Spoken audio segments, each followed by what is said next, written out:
नमस्कार साथियों, आपका हार्दिक अभिनंदन और स्वागत है मेरे YouTube channel geography by Rajaram sir पे। और वीडियो के अंत तक बने रहना, क्योंकि आज हम फिर एक बार जो नई शुरुआत है वो करने जा रहे हैं। क्योंकि मेरे तमाम विद्यार्थी जो हैं वो ये डिमांड करते हैं कि ऑफलाइन जो क्लासें हैं वो हम नहीं ले पाते हैं, क्योंकि वक्त स्कूल के बाद बहुत कम होता है। तो कोशिश मेरी ये है कि मैं आपको राजस्थान का भूगोल, राजस्थान का इतिहास, ये मेन जो मेरा उद्देश्य है करवाने का, वो ये है कि जो लैब असिस्टेंट है, चाहे वो साइंस डिपार्टमेंट की है चाहे वो आर्ट डिपार्टमेंट की है, उसका जो प्रथम पेपर है बहुत ही आसान सा राजस्थान का भूगोल और राजस्थान का इतिहास है। और उनके तमाम टॉपिक जो है मैं आपको इसी चैनल पर उपलब्ध करवाऊंगा। और न केवल ये लैब असिस्टेंट के लिए वीडियो इंपॉर्टेंट है, जबकि जो विद्यार्थी 12वीं अपीयर हैं और जिन्होंने प्री बीएड का पेपर देना है उनके लिए भी बहुत महत्वपूर्ण है। और साथ साथ मैं कोशिश करूंगा कि इसका लेवल थोड़ा उच्च रखूं, ताकि ये आरएस के लिए और प्रथम श्रेणी भूगोल व्याख्याता के लिए महत्वपूर्ण वीडियो हो जाए। तो आज हम बात करेंगे मृदा राजस्थान की, या राजस्थान में पाई जाने वाली मृदाओं पर हम विस्तृत चर्चा करने वाले हैं। लेकिन वीडियो के अंत तक आप बने रहें। जिन विद्यार्थियों को तैयारी करनी है उनके लिए मैं वीडियो के लास्ट में सारे जो प्रश्न हैं जो विविध एग्जामों में आरपीएससी ने या अधीनस्थ बोर्ड ने पूछे हैं, उन प्रश्नों को इसी वीडियो में हल करवाऊंगा। तो थोड़ा वीडियो लंबा हो सकता है, लेकिन हर रोज एक टॉपिक जो है वो हम क्लियर करेंगे एकदम से, ताकि जो चीजें हैं वो स्पष्ट हो जाए। तो आज हम बात कर रहे हैं मृदा की। मृदा, सोइल्स, यानी कि सामान्य विद्यार्थी जो होते हैं वो मिट्टी को, सेल और मिट्टी में अंतर नहीं जान पाते हैं। मैं यहां बताना चाह रहा हूं कि मृदा धरातल की वह ऊपरी परत जो मुख्यतः सेल चूर्ण, जीवाश्म, खनिज लवण, जैविक अंशों से मिलकर बनी होती है, उस परत को हम मृदा कहते हैं। यानी आपको बात मेरी समझ में आ गई होगी कि मिट्टी का केवल ऊपरी स्तर जो है उसको ही हम मृदा कहते हैं, बाकी जो भाग है उसको मृदा नहीं कहते। वो हमारे ज्योग्राफी की भाषा में सेल होती है। सेल मतलब, सेल का मतलब यहां चट्टान से नहीं है। सामान्यतः विद्यार्थी सेल को चट्टान समझते हैं। चट्टान का अभिप्राय यह है कि वो मुलायम या कठोर या अत्यधिक क्रिस्टलीय हो सकती है, लेकिन सेल का मतलब है जो मिट्टी नहीं है। मिट्टी केवल धरातल की ऊपरी परत जो जैविक अंशों, खनिज लवणों और सेल चूर्ण से बनी होती है। और सेल चूर्ण ही मृदा का जो रंग और संरचना, मुख्य रूप से हम उसका संगठन कह सकते हैं, उसके लिए उत्तरदायी होती है। तो आज हम मृदा का अर्थ तो जान चुके हैं, लेकिन बात करते हैं कि मृदा का जो प्रकार और वितरण है राजस्थान में वो किस प्रकार के हैं। सबसे पहले हम बात करेंगे भौतिक आधार पर मृदा का वर्गीकरण, वितरण, राजस्थान में किन किन जिलों में कौन कौन सी मृदाएं जो हैं वो पाई जाती हैं। भौतिक आधार का मेरा मतलब ये है कि मृदा का कलर यानी कि रंग और मृदा के कणों के संगठन के आधार पर हम पहले कुछ भागों में मृदा को बांटकर राजस्थान में पढ़ते हैं। तो आप वीडियो में देखेंगे कि मृदा जो सोइल्स है उसमें हम मृदा के प्रकार और वितरण, जिनको पहले हम भौतिक आधार पर पढ़ रहे हैं। सबसे पहले बात आ रही है जलोढ़ मृदा की। सबसे पहले बात आ रही है जलोढ़ मृदा की। जलोढ़ मृदा की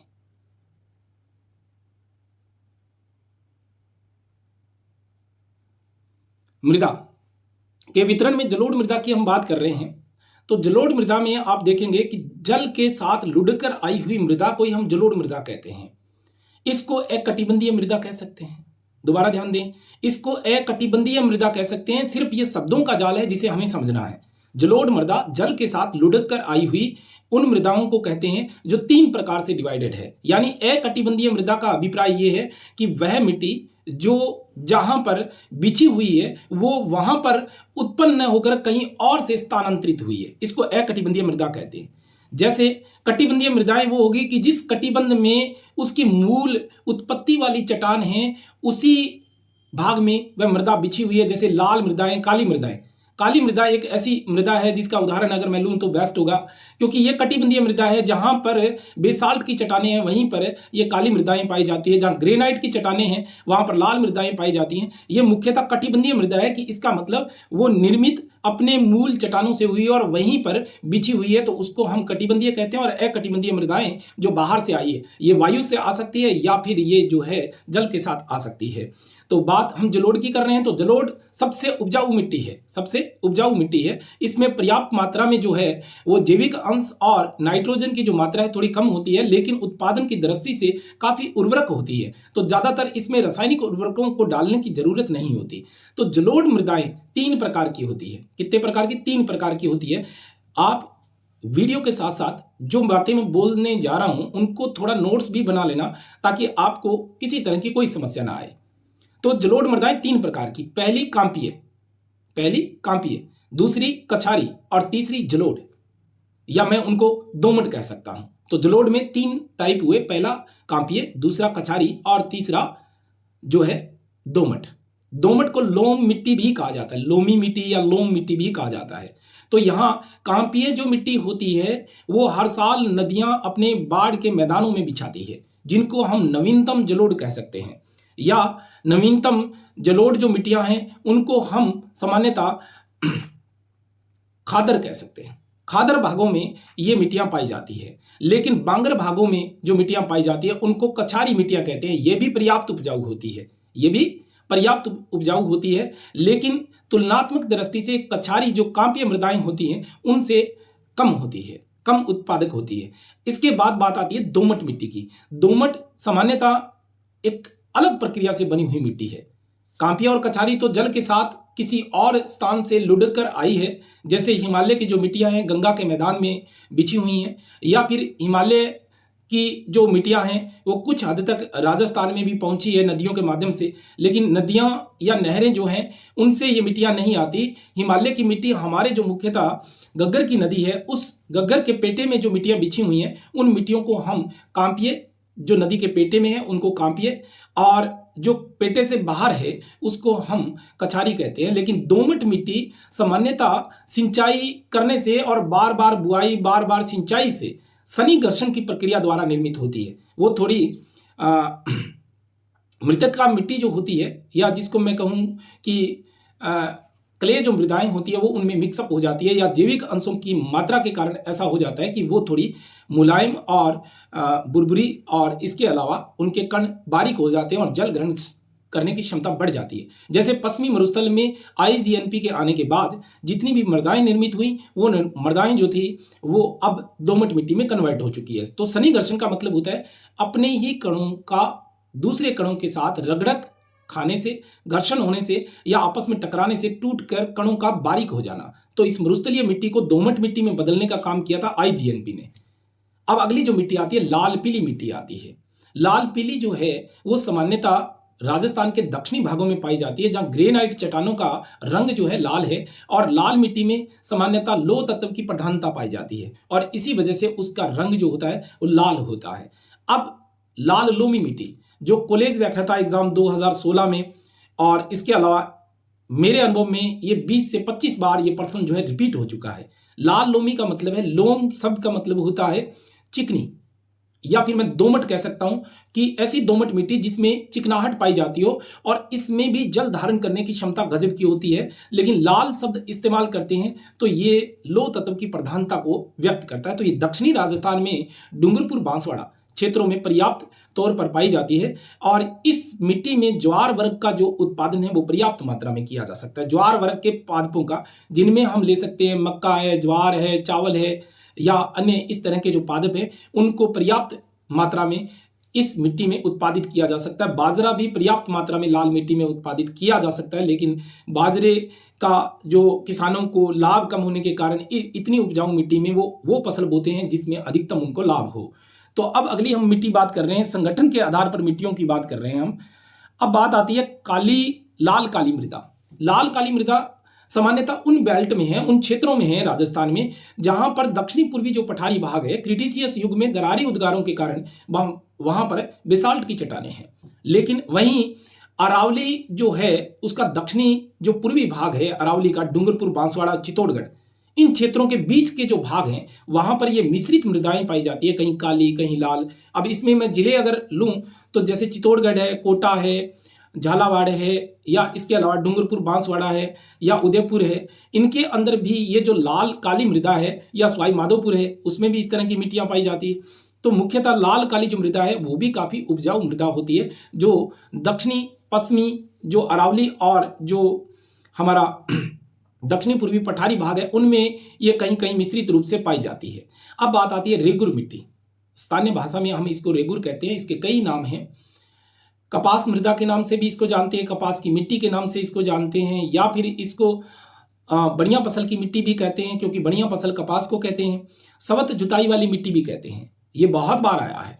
सवत जुताई का मतलब यहाँ ये है कि इस मिट्टी को एक बार गीला कर दो तो ये जब सूखती है तो दरारों के साथ सूखती है और गहरी दरारें पड़ जाती है, इसलिए इस मिट्टी को जुताई करने की आवश्यकता नहीं होती, उर्वरा शक्ति बनी रहती है और पर्याप्त उपजाऊ मिट्टी होती है। एक बात का विशेष ध्यान रखना है कि ये मिट्टियां जो हैं जैविक अंश शून्य होता है इसमें, क्योंकि ये मिट्टी दरारी उद्गार के दौरान जो बेसाल्ट की चट्टानें थी उनसे निर्मित हुई हैं।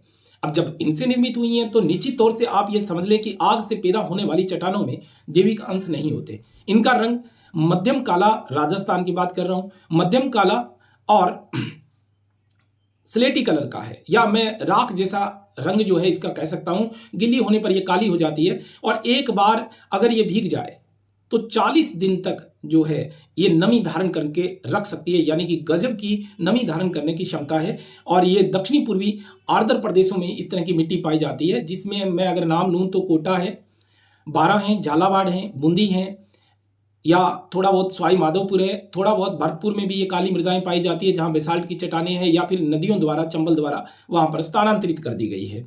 तो इस मिट्टी को हम वर्टिसोल या फिर काली रेगुर मिट्टी कहते हैं और ये जैविक अंशों के मामले में बहुत ही शून्य होती है। अब बात आती है भूरी रेतली मिट्टी। भूरी रेतली मिट्टी को कैल्सी ब्राउन मिट्टी के नाम से भी जाना जाता है। कैल्सी ब्राउन मिट्टी यानी भूरी रेतली मिट्टी में कैल्शियम की मात्रा पर्याप्त होती है, लेकिन कार्बनिक जो पदार्थ होते हैं वो भी ठीक ठाक होते हैं, लेकिन नाइट्रोजन का अभाव होता है। इस मिट्टी को हम उर्वरक मिट्टी कह सकते हैं अगर पानी हो हमारे पास तो। अगर पानी सिंचाई की व्यवस्था हमारे पास हो तो ये भूरी रेतली मिट्टी काफी उपजाऊ मिट्टी होती है, जो सामान्यतः पश्चिमी राजस्थान के जैसलमेर या बीकानेर, थोड़ा बहुत जोधपुर और जो बाड़मेर है उनमें ये मिट्टी जो है वो आपको मिल सकती है, और मुख्यतः ये जैसलमेर और बीकानेर में पाई जाती है। अब बात आती है रेतली मृदा की। किसकी? रेतली मृदा की। रेतली मृदा जो है वो अगर हम देखें तो अपने आप में बात स्पष्ट हो जाती है कि ऐसी मृदा जो ग्रेनाइट चट्टानों से शुष्क प्रदेशों में निर्मित हुई हैं और थोड़े कण बड़े होते हैं, और ये मिट्टी सामान्यतः पश्चिमी राजस्थान के तमाम जिलों में मिल जाएंगी। पश्चिमी राजस्थान के तमाम जितने भी जिले हैं, हम 12 जिलों को पश्चिमी राजस्थान में शामिल करते हैं, कुछ बुकों में 13 जिले जो है पश्चिमी राजस्थान में शामिल किए गए हैं। तो एक बार यह प्रश्न पूछा गया था कि पश्चिमी मरुस्थलीय भाग में कितने जिले शामिल होते हैं, तो 13 जिले आरपीएससी ने सही उत्तर माना था। तो 13 जिले जो हैं उनमें रेतली मृदा जो है पाई जाती है। अब बात आती है लवणीय और क्षारीय मृदा की। बात लवणीयता की है या क्षारीयता की है, तो लवणीय जो मृदा है वो सामान्यतः एक समस्या है। हम इसको कहें कि लवणीय मृदा सामान्यतः इसमें सोडियम क्लोराइड की मात्रा अधिक पाई जाती है। यह हमारे पश्चिमी मरुस्थल में साधारणतः पाई जाने वाली मृदा है, क्योंकि पश्चिमी जो राजस्थान है वो कभी टेथिस सागर का अवशेष रहा था, तो उसकी मिट्टी में अब भी जो सोडियम क्लोराइड है, जो समुद्रों में पाए जाने वाला सर्वाधिक लवण है, वो लवण जो है अब भी मिट्टी में घुला हुआ है। तो ये वर्षा से या सिंचाई के जल के साथ ये कुछ क्षेत्रों में लवणों की अधिक मात्रा एकत्रित हो जाने के कारण निर्मित होती है। तो दक्षिणी पश्चिमी जो राजस्थान है, जिसमें बाड़मेर है या जालोर है थोड़ा सा हिस्सा, या हम दक्षिणी जोधपुर की बात करें, कुछ हिस्सा जैसलमेर का है, जिनमें ये लवणीय मृदाएं जो है पाई जाती है। ये एक तरह की समस्या है।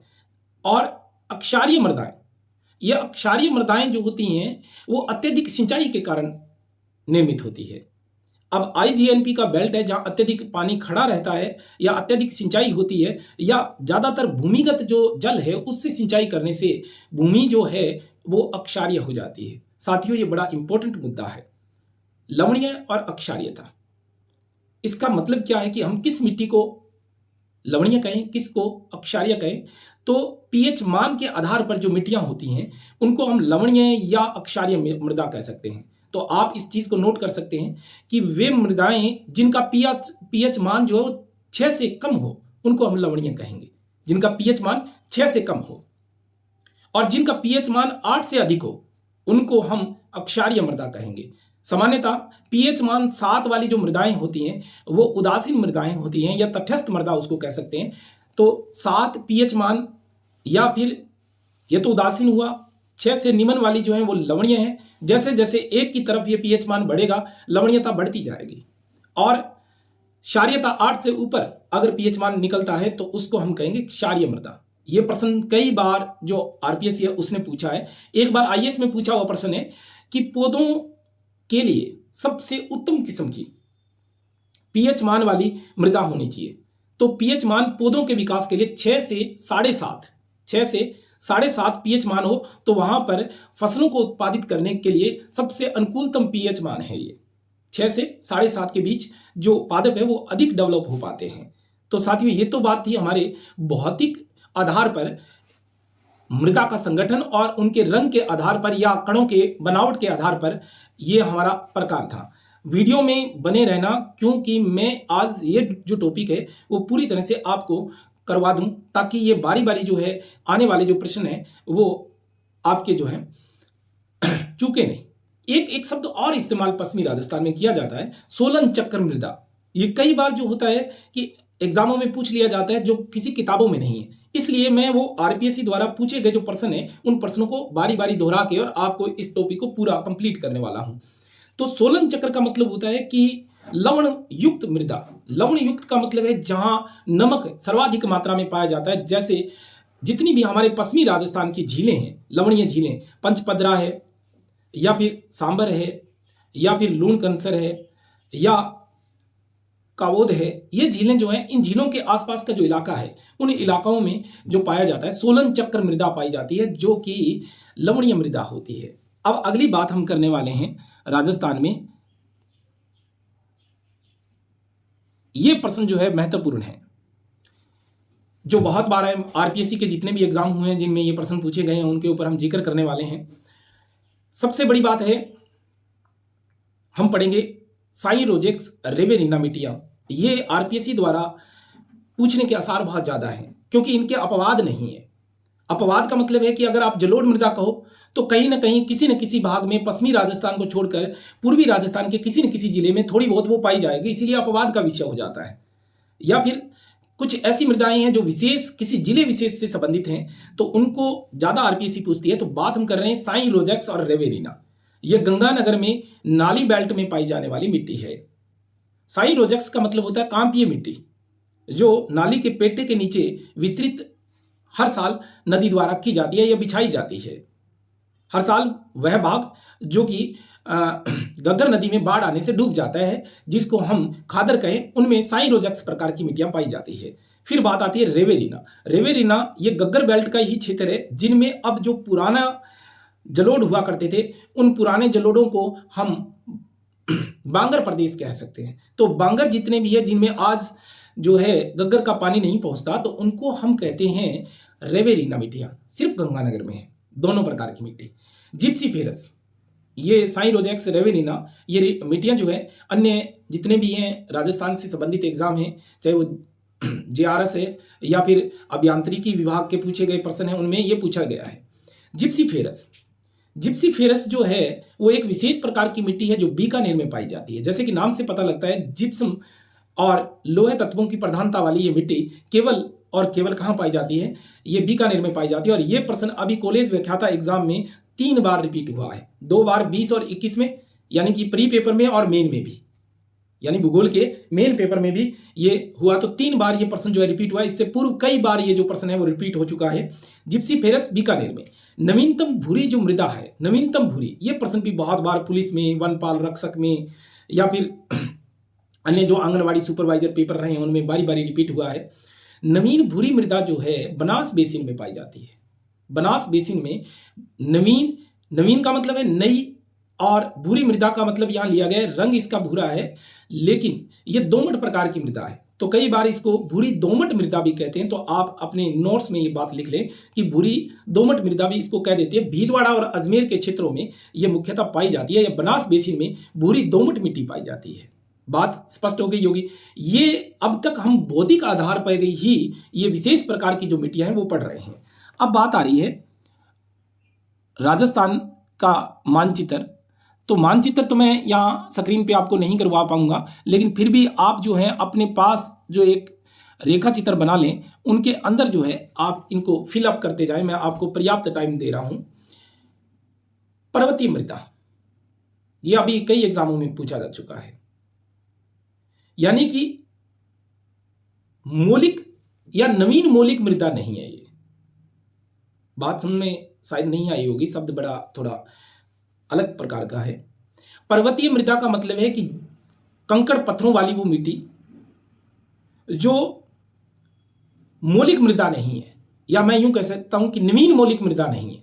अब नवीन का मतलब है कि नई नहीं बनी है। ये पूर्व में जब अरावली निर्मित हुई या जो पठार या पर्वत निर्मित हुआ उस समय की मृदा होती है। ये मूल मृदा के रूप में होती है, मूल अपने अस्तित्व के रूप में होती है। तो पर्वतीय मृदा मुख्यतः उदयपुर और कोटा, इसी को ही अभी जो है एक एग्जाम में पूछा गया कि नवीन मूल मृदा नहीं है निम्न में से। तो ये दो ही जिले ऐसे हैं जिनमें मूल जो नवीन मूल मृदा है वो नहीं है, तो उदयपुर और कोटा। बात आती है लाल लोमी। सबसे ज्यादा फ्रिक्वेंसी इस सवाल की रही है जो आरपीएससी ने पूछा है, डूंगरपुर और बांसवाड़ा। लोम का मतलब मैं बता चुका हूं, दोमट। ये माही के बेसिन में पाई जाने वाली मिट्टी है जो मूलतः खूब लाल रंग की है और चिकनी मृदा है और पर्याप्त उपजाऊपन वाली मृदा होती है। और ये भी रेगुर मिट्टी की तरह अच्छी तरह से जल धारण करने की क्षमता रखती है। लगभग 30 दिन तक ये जो है जल को धारण करके रख सकती है। यहां आपको ध्यान रखना है कि जो रेतली मिट्टी होती है या रेतली बलुई मिट्टी होती है या मरुस्थलीय मिट्टी होती है या एरिडोसोल्स होती है, ये मिट्टियां जो है सबसे कम जल धारण कर सकती है। यानी कि एक बार भिगो दो बस हाथों हाथ सूख जाएगी। इसका मतलब जल धारण करने की क्षमता उनमें बिल्कुल नहीं है। रेगुर मिट्टी या मध्यम काली मिट्टी, ये सामान्यतः दक्षिणी पूर्वी पठारी प्रदेशों में, मैं बता चुका हूं आपको ऊपर वीडियो में पहले जिक्र कर चुका हूं, कोटा, बूंदी, भीलवाड़ा, चित्तौड़गढ़, भरतपुर, झालावाड़, ये जो मैं जिलों के नाम बोल रहा हूं वो ऑथेंटिक बुक हरिमोहन सक्सेना से ये मैंने लिया है ताकि आपको विशेष प्रकार की मेहनत न करनी पड़े। अब अगली जो बात आती है वो केल्सी ब्राउन मृदा पर आती है। केल्सी ब्राउन, इसको पूर्व में बता चुका हूं कि रेतली मिट्टी या भूरी रेतली मिट्टी भी हम कह देते हैं इसको। भूरी रेतली मिट्टी को हम केल्सी ब्राउन मृदा के तौर पे जानते हैं। कैल्शियम की प्रधानता के कारण ये मिट्टी जो है पर्याप्त तौर पर दलहनी फसलों के लिए बड़ी उपयुक्त है, क्योंकि कैल्शियम की मात्रा के कारण चना या मूंग या मोठ, इस तरह की जो उष्णकटिबंधीय फसलें हैं या उष्ण कटिबंध के लिए उपयुक्त जो दलहनी फसलें हैं वो फसलें इसमें पर्याप्त होती हैं। हालांकि शीतोष्ण कटिबंधीय फसल है हमारे पास चना, वो भी इसमें पर्याप्त तौर पे उत्पादित किया जाता है। नवीन जलोढ़ मृदा है। नवीन जलोढ़ का मतलब है अभी उन क्षेत्रों में ये पाई जाती है जहां पर नदियों के बेसिन है, जैसे बाणगंगा, जैसे चंबल, जैसे बनास, जैसे माही, या फिर मुख्यतः अगर हम बात करें तो गंगानगर का जो गग्गर का बेल्ट है वो है। लेकिन यहां बात आती है कि नवीन जलोढ़ मृदा। नवीन जलोढ़ का मतलब है ये जो दक्षिणी पूर्वी और दक्षिणी जो राजस्थान है ये पुराने जलोढ़क मिट्टियां हैं, क्योंकि ये अरावली जो है वो बहुत पुरानी श्रृंखला या विश्व की सबसे पुरानी वाली पर्वत श्रृंखला होने के कारण ये मिट्टियां बहुत लंबे समय से निर्मित है। लेकिन नवीन जलोढ़ों में अलवर है, भरतपुर है, सवाई माधोपुर है, जयपुर है, थोड़ा सा गंगानगर है, तो इनमें नवीन जलोढ़ मृदाएं पाई जाती है। तो साथियों, मुझे लगता है कि ये जानकारी आपको बहुत पसंद आ रही होगी और आप इसके साथ साथ नोट्स बनाते चलें। मैं आज इस वीडियो में जो आपको है वो पूरी तरह से प्रश्न भी हल करा दूंगा।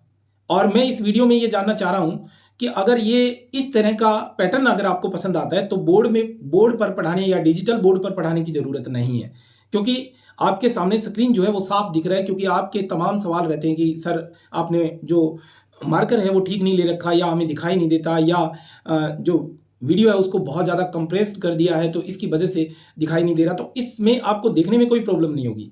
तो आज बने रहो मेरे साथ और आनंद लीजिए आज मिट्टियों के। अब बात हम करते हैं रासायनिक आधार पर। सबसे ज़्यादा बार यही प्रश्न पूछा गया है, रासायनिक आधार पर मिट्टियों के प्रकार। यानी कि मिट्टी की रासायनिक बनावट के आधार पर उसके संगठन और संरचना पर बात करें तो वैज्ञानिकों ने 5 प्रकार की मिट्टी जो है राजस्थान में बताई है। बड़ा ही आसान जो है ये वर्गीकरण है, समझने की जरूरत है। एरिडोसोल्स या एरिडोसोइल्स। एरिडोसोइल्स जो है उसको हम देखें, एरिड का मतलब है हवा के साथ उड़कर स्थानांतरित होने वाली मिट्टी। इसका मतलब इसको हम रेतली मिट्टी कह सकते हैं, जो हवा के साथ उड़कर स्थानांतरित हो सकती है।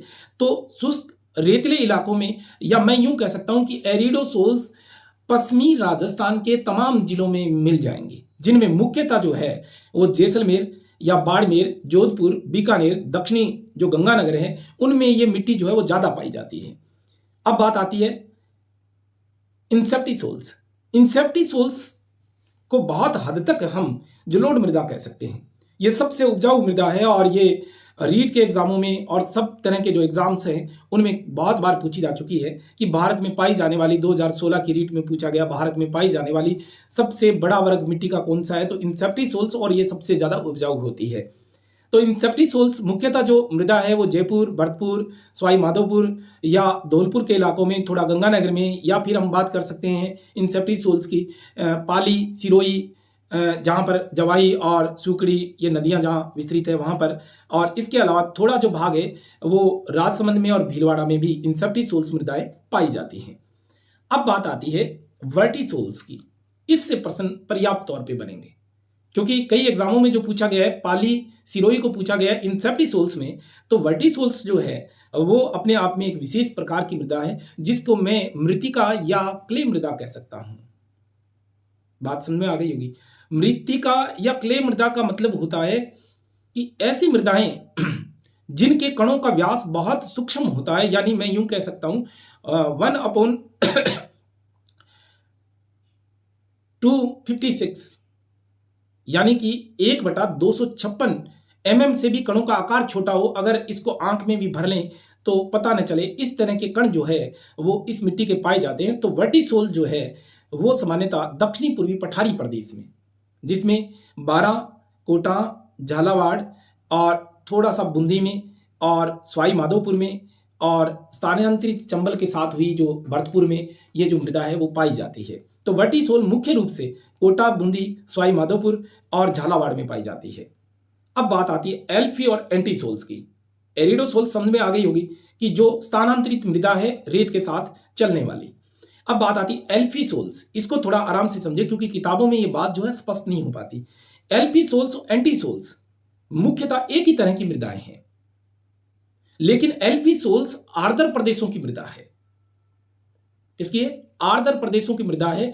तो मेरे बच्चों, आप इस बात को इस तरह से याद कर लें कि आप पूर्वी राजस्थान का कोई भी जिला उठा लें, जिसमें डूंगरपुर, बांसवाड़ा, भीलवाड़ा, झालावाड़, कोटा, बूंदी, बारां, सवाई माधोपुर, भरतपुर, अलवर और जयपुर वाले, इन सभी जिलों में एल्फीसोल्स प्रकार की मृदा पाई जाती है। अब एल्फीसोल्स का मतलब आर्द्र मृदाएं, जो आर्द्रता के कारण इनमें जो जैविक अंश है उनकी पर्याप्त मात्रा होती है, या सूक्ष्म जो जैविक है अंश वो ज्यादा पाए जाते हैं। तो एल्फीसोल्स पूर्वी राजस्थान की और एंटीसोल्स जो है पश्चिमी राजस्थान की, 13 के 13 जिलों में ये एंटीसोल्स नाम की मृदा पाई जाती है। ये सूखी रेतली प्रकार की मृदा है, सूखी रेतली प्रकार की मृदा है। तो ये शुष्क जो भूरी रेतली प्रकार की मृदा उसको एंटीसोल्स कहा जाता है, और जो आर्द्र भूरी रेतली प्रकार की मृदा है उसको हम एल्फीसोल्स के नाम से जानते हैं। तो एल्फीसोल्स और एंटीसोल्स एग्जाम्स में पूछे नहीं जाते, लेकिन फिर भी इनमें से कई बार जो प्रश्न है वो इस तरह का पूछा जाता है कि निम्न में से किस जिले में एल्फीसोल्स नहीं पाई जाती। तो जैसे जैसलमेर, बाड़मेर और बीकानेर दिया और एक भरतपुर दे दिया, तो आपको नहीं पाई जाती तब तो पश्चिमी के जो जिले हैं उनको उठाओगे, और पाई जाती है तो फिर भरतपुर को उठाओगे। ये आगे के जो प्रश्न है उनमें ये बात स्पष्ट हो जाएगी। अब हम बात करने वाले हैं अगली बात में अगर हम देखें तो आती है मृदा की समस्याएं। इससे भी बड़े प्रश्न पूछे गए हैं अब तक। मृदा की समस्या से संबंधित पहली जो बात आती है, मृदा की जो रेंगती हुई मृत्यु है वो होती है अपर्दन की समस्या। अपर्दन का मतलब है मृदा निर्माण में लगभग 1 सेंटीमीटर परत बनने में 200 साल लगते हैं, लेकिन अपर्दन के बाह्य कारकों में जैसे हवा और जल द्वारा उसे कुछ घंटों में ही एक स्थान से दूसरे स्थान पर स्थानांतरित कर दिया जाता है। यह समस्या राजस्थान में बहुत बड़े क्षेत्र यानी कि 60% क्षेत्र पर इस तरह की समस्या जो हवा के साथ अपर्दन जो है वो सर्वाधिक राजस्थान में होता है, तो उसको हम रेंगती हुई मृत्यु की संज्ञा देते हैं। बात आती है सेम की समस्या। इससे प्रश्न बहुत पूछे गए हैं। सेम की समस्या RS 2007 में भी पूछा गया प्रश्न था कि सेम की समस्या क्या है। तो ये केसिकीय क्रिया का एक परिणाम है, कोशिकीय नहीं, केसिकीय यानी कि इसमें क्या होता है कि जो मृदा होती है उसके ऊपर लंबे समय तक जल पड़े रहने के कारण जो मिनरल्स, जो लवण भूमि में घुले रहते हैं वो धीरे धीरे ऊपर आने लगते हैं और ये मुख्यतः हाइड्रोजन जो है उससे युक्त मृदा हो जाती है और इस मृदा में पानी हमेशा खड़ा रहता है। तो इस मृदा को कहते हैं सेम की समस्या। ये केसिकीय क्रिया है। अगर आप लोग स्थानीयतः ग्रामीण क्षेत्रों से हैं तो इस मृदा को आप देख सकते हैं, क्योंकि मिट्टी के अंदर सूक्ष्म व्हाइट व्हाइट कलर की कुछ केशिकाएं होती हैं और उन केशिकाओं में सुराख होते हैं और धीरे धीरे इसमें पड़े हुए पानी में बुलबुले बाहर निकलते रहते हैं और नीचे का जो लवण युक्त क्षेत्र है वो ऊपर आके स्थानांतरित हो जाता है या पानी के साथ घुलकर ऊपरी भाग में ये जमा हो जाता है। तो इसको हम कहते हैं केशिकीय क्रिया की समस्या। ये सामान्यतः गंगानगर, हनुमानगढ़ और बीकानेर, तो ये आईजीएनपी का बेल्ट है जहां पर सेम की समस्या सर्वाधिक है। तो इन तीनों जिलों को विशेष तौर से आप याद रखेंगे, क्योंकि इसमें चौथा जिला भी शामिल किया जा सकता है, जैसे भरतपुर कर दिया या बांसवाड़ा कर दिया, डूंगरपुर कर दिया कि निम्न में सेम की समस्या नहीं है। तो सेम की समस्या केवल मोटी रेतली मिट्टी वाले क्षेत्रों में, जहां पानी जो है आईजीएनपी बेल्ट से सिमने के कारण दूसरे स्थानों पर जाकर खड़ा हो गया है, तो उसको सेम की समस्या का संज्ञा दी गई है। अब बात आती है लवणीयता और क्षारीयता की जो समस्या है। यह समस्या जो है सामान्यतः राजस्थान के पश्चिमी जिलों में पाई जाती है और मैं ये पूर्व में बता चुका हूं कि लवणीय और क्षारीयता की समस्या क्या है, लेकिन इसके उपाय भी किए जा सकते हैं। लवणीय मृदा के जो उपाय हैं उसमें अक्सर जो रोक फास्फेट है वो डाला जाता है। लवणीय मृदा का इलाज है रोक फास्फेट डालना। और क्षारीय जो मृदा है उसमें अक्सर हम हरी खाद है, फास्फोरस की खाद है या फिर सामान्यतः जो जिप्सम है वो डालते हैं। क्षारीयता की समस्या अत्यधिक भूमिगत जल के सिंचाई करने से इस तरह की समस्या बढ़ती है, जिसमें पीएच मान 8 से ऊपर चला जाता है। उस पीएच मान को कम करने के लिए हम जिप्सम या हरी खाद या फिर फास्फोरस खाद जो है वो डालते हैं ताकि क्षारीयता की समस्या खत्म हो जाए। तो साथियों एक बात ध्यान रखनी है कि लवणीयता की समस्या के लिए रोक फास्फेट, इसको आप एल और आर से याद रख सकते हैं। किससे? एल और आर से याद रख सकते हैं। अब हम बात करेंगे राजस्थान में मरुस्थल सुधार कार्यक्रमों में काजरी की भी स्थापना की गई है, जिसको केंद्रीय अनुसंधान केंद्र कहा जाता है और ये राष्ट्रीय स्तर का केंद्रीय अनुसंधान केंद्र है जो वना आवरण को बढ़ाने के लिए और जो शुष्कता की समस्या है, उष्णता की समस्या है, उस समस्या से निजात पाने के लिए वैज्ञानिक हमेशा प्रयासरत रहते हैं। तो काजरी जोधपुर में स्थित केंद्रीय शुष्क अनुसंधान केंद्र है, जिसकी अभी एक शाखा जो है लद्दाख में स्थापित की गई है या स्थानांतरित की गई है। तो अब तक तो हम बात कर रहे थे मिट्टियों पर, अब हम बात करेंगे आरपीएससी या विविध प्रकार के जितने भी आयोगों द्वारा पूछे गए इस मिट्टी से जो प्रश्न है उन पर। तो आइए बात करते हैं, बड़े आराम से आपको बात समझ में आएगी। और वीडियो तो लंबा हो रहा है लेकिन फिर भी देखो, अभी बात कर रहे हैं नए मूल की जलोढ़ मृदा नहीं पाई जाती। ये कनिष्ठ अभियंता एग्जाम में अभी 2020 में पूछा गया प्रश्न है कोटा में, क्योंकि मैंने ये अभी आपको बताया कि नवीन या नए मूल की, नए मूल का मतलब ये हुआ कि अभी अभी जो निर्मित हुई है वो मृदा या तो वो जल से हुई है या फिर लोएस के मैदानों में या मिट्टी जो है हवा के साथ उड़कर स्थानांतरित हुई है, वो नवीन मृदाएं होती हैं।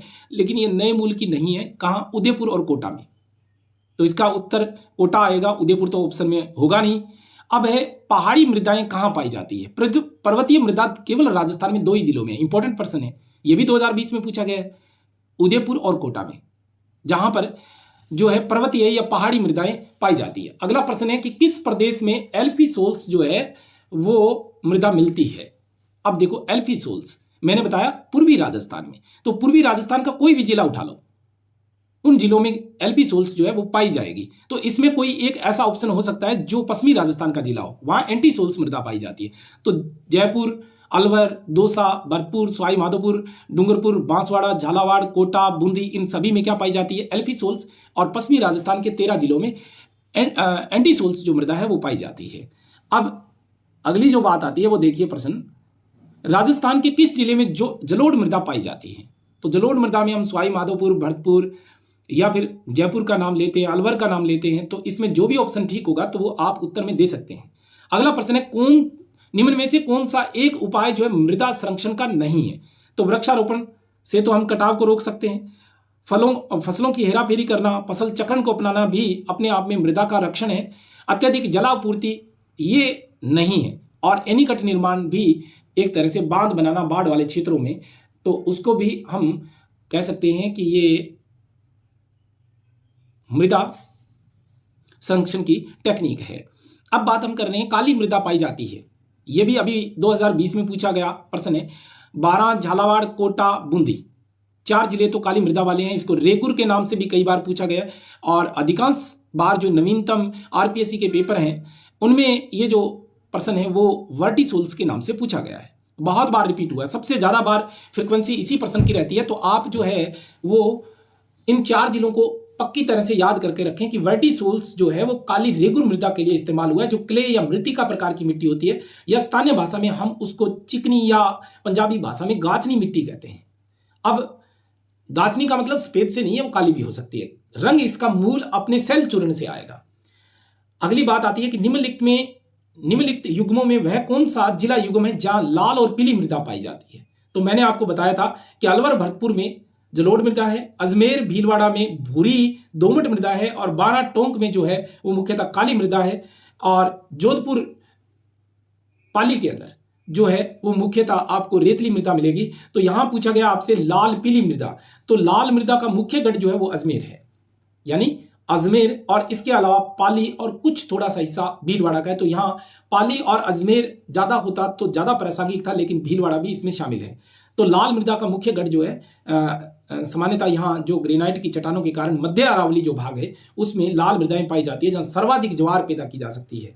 तो मैंने बताया कि लाल रंग की जो मृदाएं हैं लोहे तत्व की प्रधानता के कारण जो है इनमें ज्वार वर्ग के जितने भी पादप है, चाहे वो मक्का है, बाजरा है या फिर चावल है, वो पर्याप्त मात्रा में बोया जा सकता है। चावल के लिए पर्याप्त जल की आपूर्ति होना जरूरी है, जो अजमेर में नहीं है। अब बात आती है जिप्सीफेरस मृदा की। ये प्रश्न देखो पूछा गया, कितना सुंदर प्रश्न है।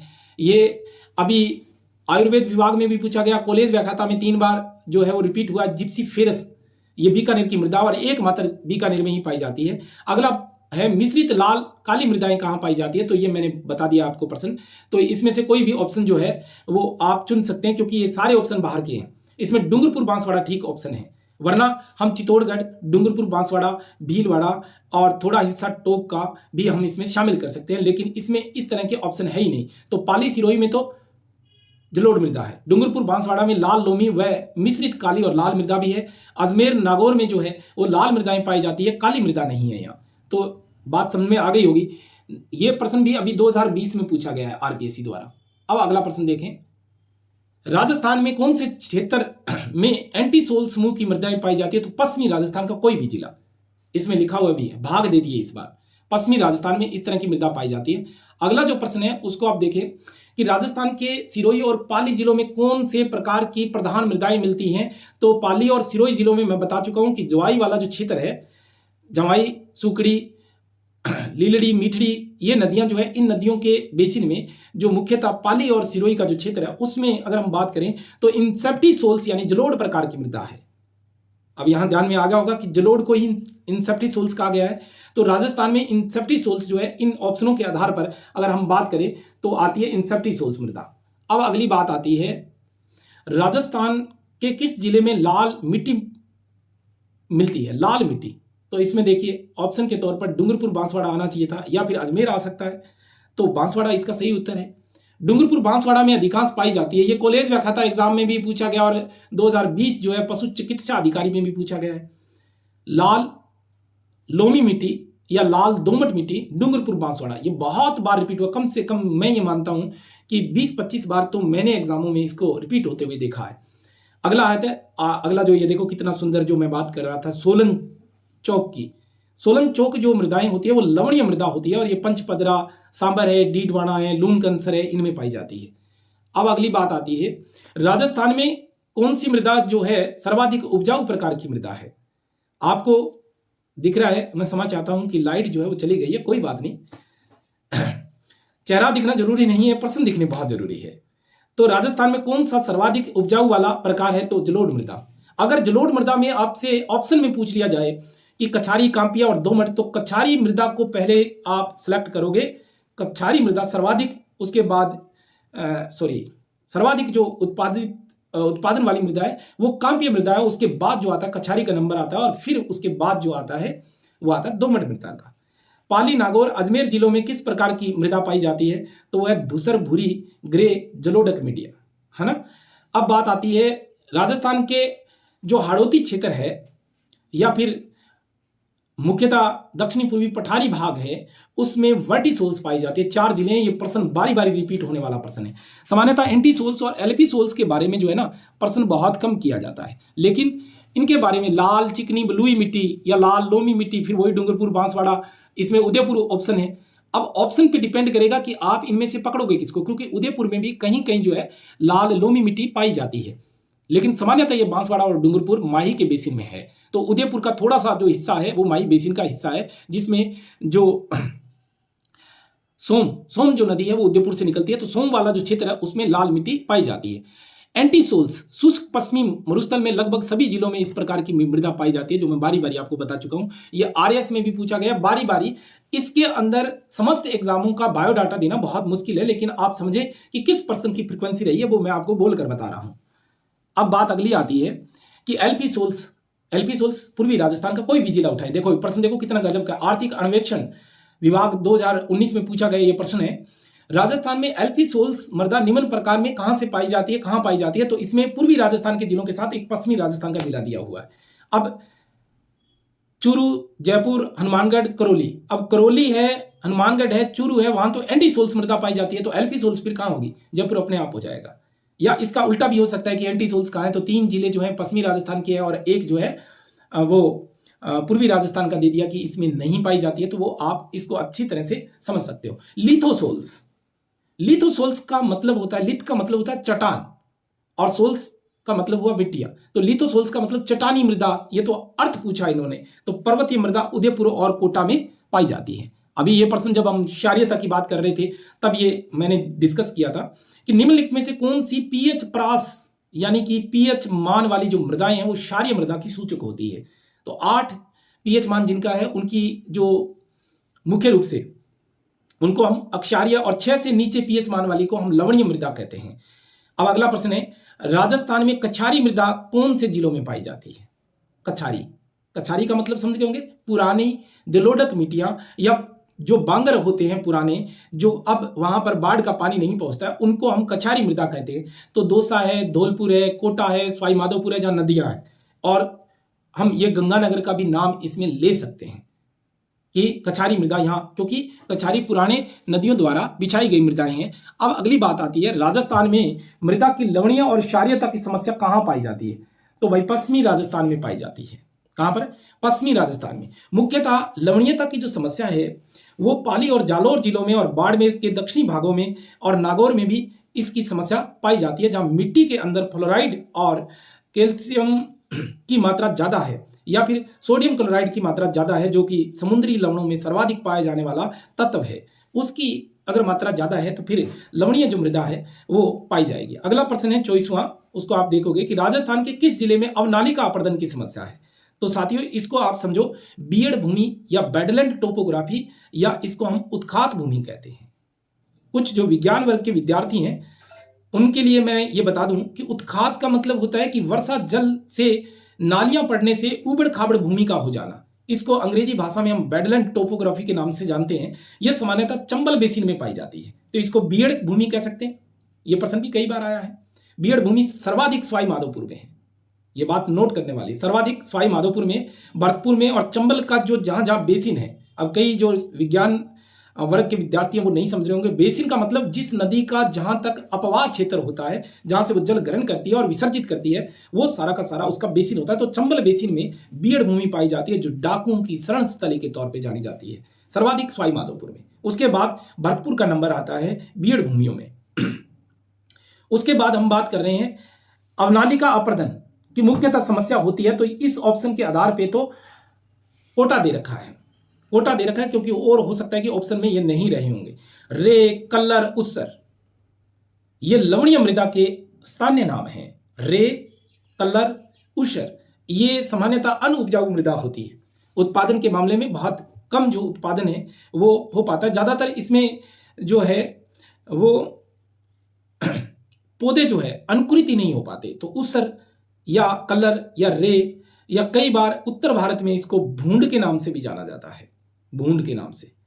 तो राजस्थान में इसके ये जो स्थानीय नाम है वो लवणीय मृदा के, और ये सामान्यतः हम बात कर चुके हैं कि पाली, सिरोही का थोड़ा सा भाग और जालोर, बाड़मेर और नागौर के इलाकों में इस तरह की समस्या पाई जाती है, जबकि सेम की समस्या हनुमानगढ़, बीकानेर और गंगानगर में है। अब अगली बात आती है निम्न में से सर्वाधिक प्रतिभूमि कहां है। प्रति का मतलब ये नहीं है कि वो उपजाऊ नहीं है, प्रति का मतलब पर्याप्त वर्षा न होने या पर्याप्त जल, सिंचाई का जल जो है उपलब्ध न होने की वजह से खाली छोड़ने वाली जो भूमि होती है उसको हम प्रतिभूमि कहते हैं। और प्रतिभूमि का सर्वाधिक जो भाग है इन जिलों में, यानी कि जो ऑप्शन में दे रखे हैं, और वैसे भी संपूर्ण राजस्थान में प्रति जो भूमि है जहां जल की उपलब्धता न होने के कारण उसको खाली छोड़ दिया जाता है, वरना उत्पादन वाली मृदा होती है ये, तो प्रतिभूमि जोधपुर में सर्वाधिक है। कहां पर है? जोधपुर में। अब अगर हम बात करें व्यवर्थ भूमि, व्यवर्थ का मतलब जो बेकार पड़ी हुई भूमि है, वो जैसलमेर में सर्वाधिक है। यह भी बात नोट करने वाली है। व्यवर्थ भूमि सर्वाधिक जो है वो जैसलमेर में है, और सर्वाधिक जो कृषि योग्य भूमि है वो बाड़मेर में है। लेकिन पर्याप्त जल आपूर्ति के कारण अधिकांश हिस्सा जो है उसमें बाजरा या अन्य जो कम वर्षा वाली जो फसलें हैं वो बोई जाती हैं। अब अगला जो प्रश्न आता है, निम्न में से कौन सा एक कारण राजस्थान में मृदा अपरदन से संबंधित नहीं है? मृदा अपरदन से संबंधित नहीं है। अपरदन का मतलब अंग्रेजी भाषा में इरेज शब्द से इरोजन बना, और इरेज का मतलब होता है काटना, कुतरना, घिसना, साफ करना। तो अपरदन में हम देखें कि जंगल का काटना अपरदन का कारण है, क्योंकि जंगल हटा दोगे तो हवा से या फिर पानी से जो है भूमि कटाव होगा। हिमानी क्रिया, अब ये हिमानी क्रिया जो है वो राजस्थान में नहीं है, क्योंकि ग्लेशियर्स जो है वो यहाँ नहीं पाए जाते, तो ये नहीं है। वायु अपर्दन भी होता है, जलीय अपर्दन भी होता है। वायु अपर्दन पश्चिमी राजस्थान में होता है, और जो जलीय अपर्दन है वो चंबल के बेसिन में, या फिर हम बात करें बाणगंगा वाले, या फिर थोड़ा बहुत जो है माई नदी के बेसिन में, तो ये जलीय अपर्दन होता है यहाँ पर। लेकिन जो हिमानी क्रिया है वो नहीं है। कितना आसान प्रश्न था, लेकिन थोड़ी सी समझ चाहिए इसमें। राजस्थान में मिट्टी अपरदन की सर्वाधिक जो क्षेत्र है वो कहां पाया जाता है? तो हाड़ौती क्षेत्र में, जहां चंबल बेसिन है वहां पर मिट्टी अपरदन की समस्या जो है सर्वाधिक पाई जाती है। रेंगती हुई मृत्यु, जो कि मैं बारी बारी आपको बता चुका हूं, ये कई बार पूछा भी जा चुका है, क्योंकि इसमें क्या है कि मिट्टी जो है एक स्थान से दूसरे स्थान पर स्थानांतरित हो जाती है। अब अगली हम जो बात है वो कर रहे हैं लाल दोमट मिट्टी की। लाल दोमट मिट्टी की बात कर रहे हैं। लाल दोमट मिट्टी, लाल लोमी मिट्टी जो है डूंगरपुर बांसवाड़ा में बहुत बार रिपीट हुई है, तो एक ऑप्शन आया इसका। कॉलेज व्याख्याता में पूछा जा चुका है 18 में, उससे पहले ये 16 वाले कॉलेज व्याख्याता में, इसके बाद बहुत बार रिपीट हुआ। तो सबसे ज्यादा मैं बारी बारी कह रहा हूं कि वर्टिसोल्स, लाल लोमी मिट्टी, और इसके अलावा आप जो है रेगुर मिट्टी, जो सवत जुताई वाली मिट्टी होती है, और कपास मिट्टी होती है, इनको बारी बारी पूछा जाता है। या फिर सामान्यतः जो है वो साइरोजेक्स, जिप्सीफेरस और रेवेरिना, इनको पक्का डायरेक्ट कर लें अपने दिमाग में। बाकी तो पश्चिमी और पूर्वी राजस्थान है, तो आपको अगर राजस्थान का मानचित्र याद है तो वो चीजें स्पष्ट हो जाएंगी। अब अगली बात आती है कि राजस्थान के नागौर और पाली जिलों में, मुख्यतः जयपुर जिलों में कौन सी मिट्टी पाई जाती है? तो सिरोजम मिट्टी। अब आपको यह बताना बहुत जरूरी है, सिरोजम एक तरह की अर्ध मरुस्थलीय मिट्टी है, जिसको स्टेप प्रकार की मिट्टी कहा जा सकता है। दोबारा फिर ध्यान दें, स्टेप प्रकार की मिट्टी, सिरोजम मिट्टी, ये अत्यधिक घास फूस और जैविक अंशों से भरपूर होने के कारण इसका रंग जो होता है वो हल्का काला हो जाता है। ये सामान्यतः जो यूरेशिया है, मध्य यूरेशिया में इस तरह की मिट्टी पाई जाती है। सिरोजम समझ गए होंगे कि सामान्यतः अगर स्थानीय क्षेत्रों से, गांवों से आने वाले विद्यार्थी वो समझते होंगे कि ये थोड़ा सा हल्का नीला भूरा रंग इस मिट्टी का हो जाता है, ज्यादा फसलों के या घास फूस के जो जैविक अंश है वो मिल जाने के कारण ऐसा होता है। और ग्रामीण क्षेत्रों में आपने देखा होगा पशुओं के पीछे इस तरह की जो मिट्टी है वो निर्मित हो जाती है, तो उसको हम कहते हैं सिरोजम मिट्टी। ये सामान्यतः अर्धमरुस्थलीय प्रकार की या फिर सिरोजम प्रकार की, दूसर प्रकार की मिट्टी होती है। यहां अगला जो प्रश्न है वो थोड़ा देखेंगे तो आपको बात समझ में आ जाएगी। जहां प्रतिवर्ष प्राकृतिक रूप से मिट्टियों का नवीनीकरण होता है वह मिट्टी कहलाती है खादर, और जहां प्रतिवर्ष पुराने जो खादर है उनको हम बांगर कहते हैं, और जहां पर सिंचाई से मिट्टियां निर्मित होती है उसको हम दोमट मिट्टी कहते हैं। हाड़ौती पठार में कितनी बार ये जो है पूछा गया प्रश्न है, रिसर्च एग्जाम में पूछा गया 1000 बार। ये जब भी आता है तो 4 जिले इसके फिक्स है, जब भी आता है तो इसमें विवाद की स्थिति नहीं है। तो पैट जो क्वेश्चन है इसी में से उठता है। वर्टिसोल्स, मृतिका मिट्टी, रेगुर मिट्टी, काली मिट्टी, या फिर इसको क्ले मृदा के तौर पे भी हम जानते हैं, तो इसको हम वर्टिसोल्स कहते हैं। ये सामान्यतः जो है हड़ौती के पठार में पाई जाती है। अब अगली जो आती है, राजस्थान में सर्वाधिक क्षेत्र में पाई जाने वाली मिट्टी है तो एरिडोसोल्स है। एरिडोसोल्स या एंटीसोल्स, ये दोनों मृदाएं जो है सर्वाधिक क्षेत्र पे पाई जाती है, लगभग 60% भाग पर। या तो एरिडो कह दो या एंटीसोल्स कह दो, लेकिन फिर भी एंटीसोल्स जो है वो एरिडोसोल्स की तुलना में ज्यादा है। दोनों को अलग नहीं किया जा सकता, क्योंकि एंटीसोल्स शुष्क भूरी रेतली मिट्टी है, जबकि एरिडोसोल्स जो हवा के साथ उड़कर आई है वो मिट्टी जो है एरिडोसोल्स है। अब अगला जो है वो प्रश्न देखिए आप, अवनालिका अपर्दन चंबल बेसिन में, आप इसमें सवाई माधोपुर से शुरू होंगे, ऊपर से कोटा से अगर नीचे से शुरू होते हैं दक्षिणी पश्चिमी भाग से तो कोटा, उसके बाद सवाई माधोपुर, करौली, धौलपुर में ये जो है अवनालिका अपर्दन, या फिर इसको बीड़ भूमि के तौर पे हम जानते हैं, सर्वाधिक चंबल नदी द्वारा होता है। फिर एरिडोसोल्स की मिट्टियां, बारी बारी हम बात कर चुके हैं। ये एरिडोसोल्स जो है वो शुष्क प्रकार की मिट्टियां हैं। अब देखो पूछ लिया जाता है, एंटीसोल्स भी शुष्क प्रकार की मिट्टी है, लेकिन जो एल्फीसोल्स है वो आर्द्र प्रकार की मिट्टी है। और अगर हम बात करें वर्टिसोल्स की तो वो अति आर्द्र प्रकार की या आर्द्र प्रकार की मिट्टी है। अब अगली बात आती है प्रश्नों में, बड़ा आसान प्रश्न है ये, मिलान करने के लिए दिया हुआ इंसेप्टिसोल्स जो है अर्ध शुष्क प्रदेशों की है, एल्फीसोल्स जो है उप आर्द्र प्रदेशों की है, वर्टिसोल अति आर्द्र या आर्द्र की है, एरिडोसोल्स जो है शुष्क और अर्ध शुष्क क्षेत्रों की है। ये तो आप मिलान कर ही लोगे। अब अगला आता है प्रश्न, सिरोजम मिट्टियां जो होती है वो उर्वरा शक्ति अपेक्षाकृत कम होती है। सिरोजम मिट्टी जो है वो नाइट्रोजन और कार्बनिक पदार्थों की कमी होती है, तो कार्बनिक पदार्थ तो इसमें ज्यादा होते हैं, तो ये बात जो है वो गलत है। तो इसका सही उत्तर है ए और आर दोनों सही हैं, लेकिन ए आर की सही व्याख्या नहीं करता है। लेकिन नाइट्रोजन इसमें पाई जाती है, कार्बनिक पदार्थ भी इसमें पाए जाते हैं, लेकिन थोड़ी कार्बनिक पदार्थों की कमी तो इसमें नहीं होती। इसका मतलब ये जो ऑप्शन दिया गया है ये पूर्णतया शुद्ध ऑप्शन नहीं है। तो अगला प्रश्न हम देखते हैं, राजस्थान में किन जिलों में गहरी भूरी काली मृदा पाई जाती है? तो ये बताने की जरूरत नहीं है। कोटा, बूंदी, बांसवाड़ा, गहरी भूरी काली मृदा पाई जाती है। अब ऑप्शन ये सही था, यहां ये रटना मत है, क्योंकि विद्यार्थियों की समस्या होती है कि प्रश्न को रट लेते हैं कि ये मृदा। अब भूरी का मतलब ये समझ गए होंगे आपकी हड़ौती के पठार से संबंधित जितने भी जिले हैं उनमें काली मृदा है, तो इसमें कोटा और बूंदी जो है वो ज्यादा प्रासंगिक है। कहीं कहीं बांसवाड़ा में भी काली मृदा पाई जाती है। फिर राजस्थान में मिश्रित लाल और काली मृदा सामान्यतः कौन सी फसलें उगाई जाती है? तो कपास और मक्का। काली मिट्टी कपास के लिए, मक्का के लिए, अफीम के लिए और इसके अलावा सोयाबीन के लिए जो है मुख्यतः इस मिट्टी का प्रयोग किया जाता है। तो झालावाड़, कोटा और 12 जिलों में सोयाबीन का उत्पादन भी पर्याप्त तौर पर होता है। या मैं यूं कहूं कि मालवा के पठार क्षेत्र में, मध्य प्रदेश में भी सोयाबीन का उत्पादन पर्याप्त होता है। तो कपास और मक्का और सोयाबीन उत्पादन के लिए इस मिट्टी को हम जानते हैं। अफीम भी पर्याप्त मात्रा में पैदा हो सकती है। अब बात आती है वर्टिसोल्स की।